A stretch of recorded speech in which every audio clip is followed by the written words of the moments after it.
या देवी सर्वभूतेषु मां सिद्धिदात्री रूपेण संस्थितां नमस्तस्यै नमस्तस्यै नमस्तस्यै नमो नमः। सर्वमंगल मांगल्ये शिवे सर्वार्थ साधके शरण्ये त्र्यंबके गौरी नारायणी नमस्तुते। आज नवरात्रि का नवम यानी कि आज नवरात्रि का 9वां दिन है और आज के दिन माँ सिद्धिदात्री देवी की पूजा और अर्चना हम बड़े ही धूमधाम से मंदिरों में, अपने घरों में, हमारे व्यापारिक स्थलों पर बड़े ही धूमधाम से माँ का पूजन और अर्चन करते हैं। मनोवांछित कामना को पूर्ण करने वाली देवी, आज के इस दिन को हम महानवमी के नाम से भी जानते हैं। जी हाँ, आज देवी सिद्धिदात्री भक्तों की सभी मनोकामनाओं को पूर्ण कर उन्हें शुभ आशीर्वाद प्रदान करती हैं। माँ सिद्धिदात्री सिंह वाहन पर आरूढ़ हैं, कमल आसन पर विराजमान हैं। चार भुजाओं से युक्त देवी हमें आशीर्वाद प्रदान करने के लिए आतुर हैं।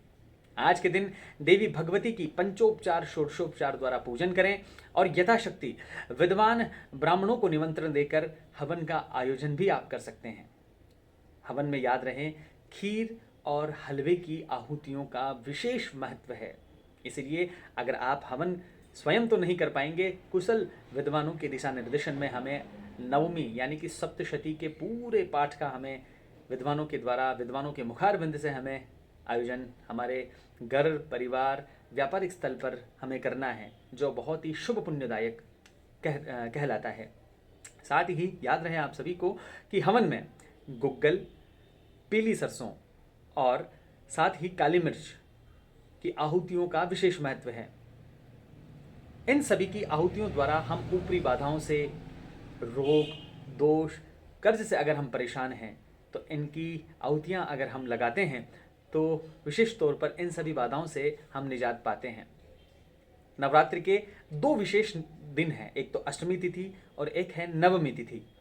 इन दोनों दिनों में से पूर्व जो परंपरा प्रचलित है आपके घर परिवार में, यदि आप अष्टमी के दिन कन्या भोजन करते हैं या आप नवमी के दिन कन्या भोजन करते हैं तो आपको चाहिए कि आप 9 कन्याओं जिनकी उम्र 8 से 9 वर्ष हो और 2 बटुक ब्राह्मण, बटुक जिनकी आयु 7-8 वर्ष हो, उन्हें आप भोजन के लिए आमंत्रण निमंत्रण दे करके आइए।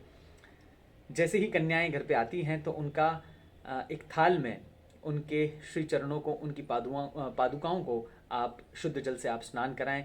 विधिवत गंधा अक्षत पुष्प उनके श्री चरणों में आप अर्पित करें।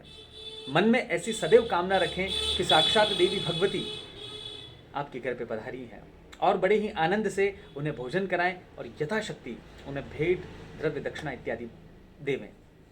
याद रहे कि ऐसा करने से हमें बहुत ही प्रगति मिलती है और बड़े ही हम आनंद का अनुभव हम करते हैं।